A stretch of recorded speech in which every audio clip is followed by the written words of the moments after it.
Bienvenue dans cette nouvelle vidéo où nous parlerons de la notion de nombre premier entre eux, encore appelé nombre étranger. Pour aller rapidement dans le vif du sujet, nous allons commencer par définir cette notion. Donc, nous allons donc marquer définition.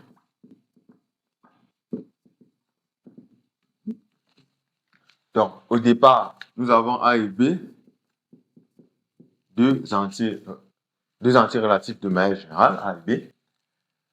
On va dire que les entiers relatifs A et B sont premiers entre eux, tout simplement lorsque leur PGCD est égal à 1. Donc, A et B sont dits premiers entre eux ou étrangers. On parle encore de nombre étranger.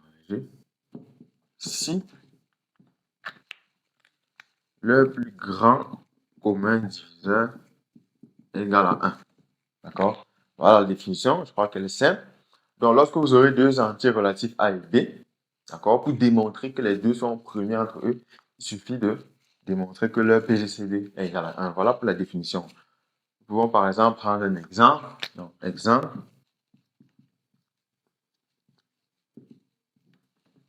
En termes d'exemple, par exemple, 3 et 5 sont premiers entre eux. Donc, 3 et 5 sont premiers entre eux. Donc, ceci marche tout simplement parce que le PGCD de 3 et 5 est égal à 1. Le plus grand commun diviseur de 3 et 5, c'est bien 1. Donc, on peut conclure que 3 et 5 sont premiers entre eux ou encore étrangers. Là, c'est pour la définition, d'accord, de la notion de nombre premier entre eux ou encore étrangers. Maintenant, nous allons énoncer ce qu'on appelle l'identité de Bezout. Donc, nous allons marquer identité de Bezout. Alors, que nous dit ce résultat? Au départ, nous avons A et B, deux entiers relatifs.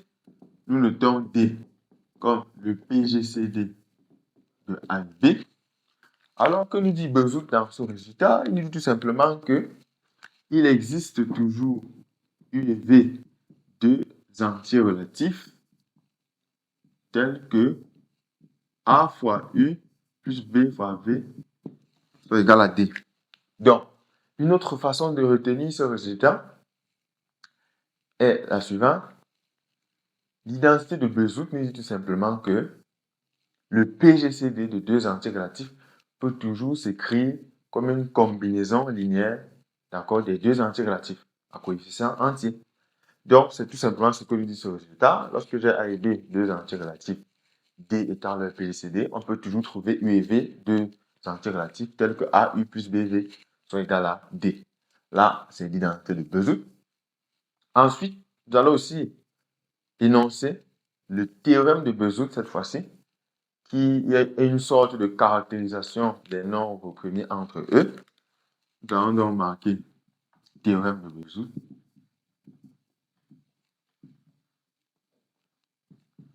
Alors, le théorème de Bezout nous dit ceci. Donc, si au départ, j'ai A et B, deux entiers relatifs, alors A et B sont premiers entre eux si et seulement si je peux trouver deux entiers relatifs élevés comme ceci, tels que AU plus BV sont égal à 1. Tout simplement. Voilà ce que nous dit le théorème de Bezout. Vous voyez donc déjà comment ce résultat peut nous être très utile dans certaines situations pour démontrer que deux entiers relatifs sont premiers entre eux. C'est-à-dire, Bezout ici nous dit tout simplement ceci. Lorsque j'ai A et B deux entiers relatifs, si je veux par exemple démontrer que les deux sont premiers entre eux, il me suffit de trouver deux entiers relatifs UV tels que AU plus BV sont égal à 1. Et en termes de remarques rapidement pour ce résultat par exemple, peut nous permettre de clairement établir le fait que lorsque j'ai A, un entier relatif, A et A plus 1 sont toujours premiers entre eux. C'est-à-dire, on peut juste remarquer que moins A plus A plus 1 égale à 1. D'accord? À partir donc de cette combinaison qui nous donne 1, on peut clairement conclure que les deux sont premiers entre eux. Donc A et A plus 1 sont premiers entre eux. Et on voit que dans cette combinaison, U ici, c'est moins 1 et V, c'est 1. D'accord? Dans les deux coefficients, on a moins 1, on a 1. On voit donc comment le théorème de Bezout peut nous permettre de clairement établir le fait que A et A plus 1 sont premiers entre eux. Donc, là, c'était pour l'identité et le théorème de Bezout. Maintenant, nous allons présenter un autre résultat aussi important à ce niveau, à savoir la propriété de Gauss. Donc, on va effacer ici.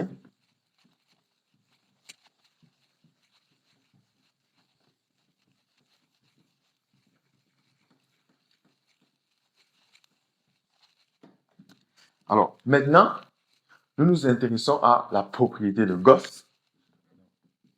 Propriété de Gauss. Alors, que nous dit ce résultat? D'abord, au départ, nous avons A, B, C, deux entiers relatifs avec C non nul. Ce résultat nous dit tout simplement ceci.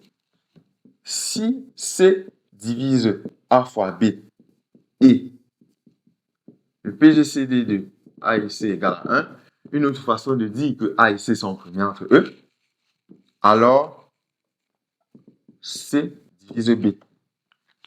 Donc, voilà ce que nous dit la propriété de Gauss, et c'est un résultat aussi très important. Nous allons un peu l'expliquer rapidement.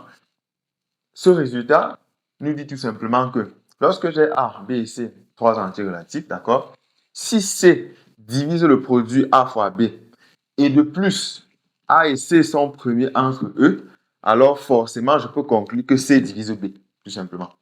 Et nous allons voir comment ce résultat va nous aider pour résoudre une équation de Franzen. D'ailleurs, c'est la prochaine section.